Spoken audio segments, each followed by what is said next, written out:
In most RPGs, combat looks like this. Psst, hey, it's your turn.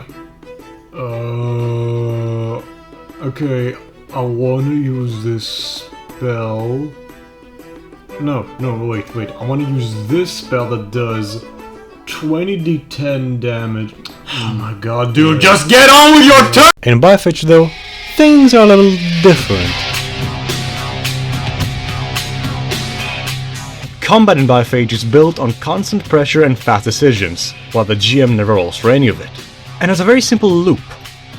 The GM describes a situation, such as a drugged up cleaner coming to cut you down, and asks you, the players, how do you react? And that's it. There's no turns, there's no initiative order, just a continuous back and forth between threat and reaction. Sometimes you get to act first, but in Biophage, combat is primarily reactive. Something happens to you and you choose what you do in response. And when you react, you roll. When you react, you need to choose how you respond. Rather than saying, I attack, you roll damage, you say things such as, I try to slam them into the wall and keep them there, or I duck to avoid their punch and try to cut their legs off. And then roll to decide what actually happens.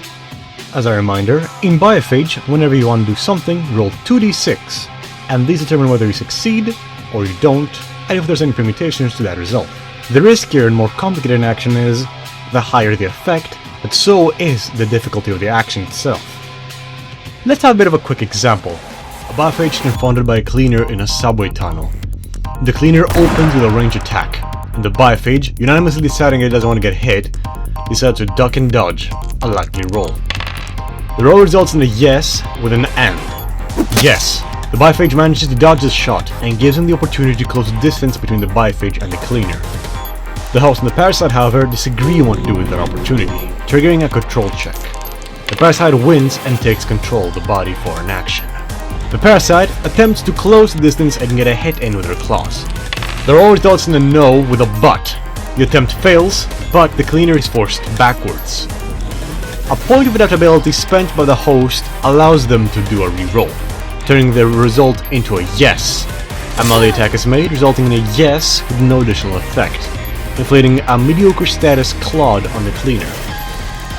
The cleaner then retaliates with another attack, a gunshot straight at their chest. The Biophage avoids taking the status by sacrificing one of their items, the leather jacket, which is then damaged in the process. The cleaner raises another shot, while the Biophage aims for the heart. Biophage also doesn't deal with the granularity of hit points. Instead, you take statuses which come in 3 tiers: minor, mediocre, and major. And these represent conditions such as being stabbed, bruised, humiliated, mangled, confused. And they matter because mediocre statuses make relevant rolls harder, and major statuses affect everything. They can also stack an upgrade if you have too many of one tier. And if you take too many major statuses, your character cracks. Or, well, receives a crack. A crack is a permanent consequence. You don't lose health, you lose something more fundamental. A limb, your sanity, your reputation. It's a scar, in other words. Receiving a crack is not death, but rather some consequence for taking too much damage, physically, socially, or mentally. And after enough cracks, your character is done.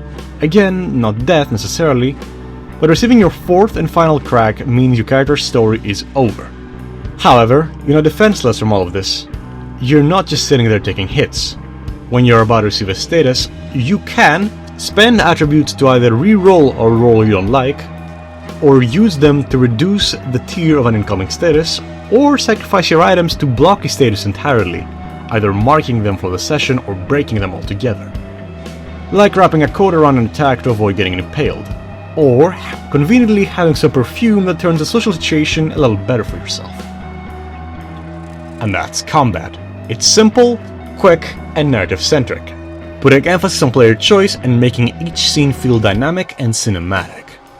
Want to learn more? Check out the game's quick start that's available now for you to get, or its Kickstarter which comes later this year.